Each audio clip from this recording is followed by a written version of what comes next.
এই কুমড়োর রেসিপিটা বন্ধুরা গরম ভাতে দারুণ লাগে। কড়াইতে ভাপে ভাপেই রান্না হয়ে যাবে কুমড়ো ভাপে। তো কুমড়োটার রেসিপিটা পুরো ভিডিওটা দেখে বলবেন যে কেমন লাগলো। আসসালামু আলাইকুম রহমতুল্লাহি বারাকাতুহু। পমি আয়শা কিচেনে অনেক স্বাগত। বন্ধুরা কেমন আছেন? আশা করছি ভালো আছেন, আমরাও ভালো আছি। আজকে বানাবো কুমড়ো ভাপে। কুমড়ো ভাপে বানানোর জন্য কুমড়োটা কেটে দেখুন পুরোভাবে ছালটাকে ছাড়াইনি, কুমড়োটা কেটে ধুয়ে পরিষ্কার করে নিয়েছি। এবং এখানে নিয়েছি তিল, নিয়েছি 1 চামচের একটু বেশি, সরষে নিয়েছি 1 চামচ, পোস্ত নিয়েছি 1 চামচ। এটাকে আমি পেস্ট বানিয়ে নেব। বন্ধুরা ভিডিওটা শুরু করার আগে আপনাদেরকে রিকোয়েস্ট করবো পুরো ভিডিওটা দেখার জন্য। ভালো লাগলে লাইক শেয়ার কমেন্ট করে পাশে থাকবেন। একটা লাইক করতে ভুলবেন না বন্ধুরা, কমেন্ট অনেক করছেন, লাইক করতে ভুলে যান। প্লিজ লাইক করে আমার পাশে থাকবেন। নতুন বন্ধুরা সাবস্ক্রাইব করে পাশে থাকবেন। এবার আমি এই মশলাটাকে পেস্ট করে নেব। সেটা হলো 2 কাঁচা লঙ্কা দিয়ে, 2 কাঁচা লঙ্কা পানি দিয়ে আমি পেস্ট বানিয়ে নেব। পেস্টটা বানিয়ে নিয়েছি। এখানে কুমড়োতে আমি দিয়ে দেব লবণ, এখানে দেবো হলুদ, আর দেবো অল্প পরিমাণ লঙ্কার গুঁড়ো। কাঁচা লঙ্কাটা ঝাল আছে, কাঁচা লঙ্কাটা আমি পেস্ট করতে ভুলে গেছিলাম বন্ধুরা। আবার আমি এখানে একটু সামান্য পানি দিয়ে কাঁচা লঙ্কাটা দিয়ে আবার পেস্ট বানিয়ে নিয়েছি। আর অল্প পরিমাণ লঙ্কার গুঁড়ো দিয়েছি। এবার এটাকে মাখিয়ে নেব হাতের সাহায্যে। জানি না বন্ধুরা, আমি তো মোবাইল থেকে ভিডিও করি, ভিডিওটার কী প্রবলেম হচ্ছে। যখন আমি ভিডিওটা করছি তখন অনেক বড় সাইজের ভিডিওটা হচ্ছে, আর যখন আমি ছাড়ছি তো তখন আমার ভিডিওটা অনেক ছোট লাগছে। এবার এটার সঙ্গেও আমি পুরো পেস্টের সঙ্গে মাখিয়ে আমি 10 মিনিটের জন্য রেস্টে রাখবো। এটা প্রবলেমটা কেন হচ্ছে বুঝতে পারছি না। যদি কারোর জানা থাকে আমাকে জানাবেন যে এটা প্রবলেমটা কেন হচ্ছে।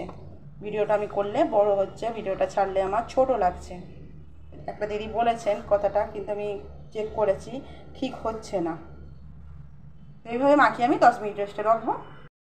10 মিনিট হয়ে গেছে বন্ধুরা, আমি রেস্টে রেখেছিলাম। এবার আমি এখানে কড়াইয়ে দিয়ে দিচ্ছি সর্ষের তেল। সর্ষের তেলটা গরম হতে দেবো। তেলটা গরম হয়ে গেছে। এবার দিয়ে দেবো শুকনো লঙ্কা, একটা শুকনো লঙ্কা দিলাম, আর দিয়ে দেবো কালো জিরে।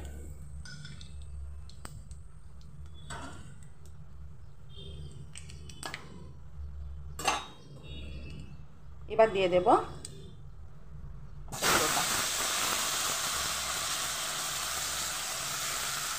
কুমড়োটা দেওয়ার পর এখানে দিয়ে দেবো সব ধোয়া পানিটা, আর বাকি ধোয়া পানিটাও দিয়ে দিলাম।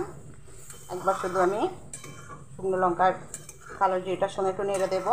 এবার আমি এটাকে ঢাকা দিয়ে হতে দেব দিয়েছি, আর গ্যাসটাকে করে দিয়েছি একদম আস্তে। পুরো 10 মিনিট আমি এটাকে হতে দেবো।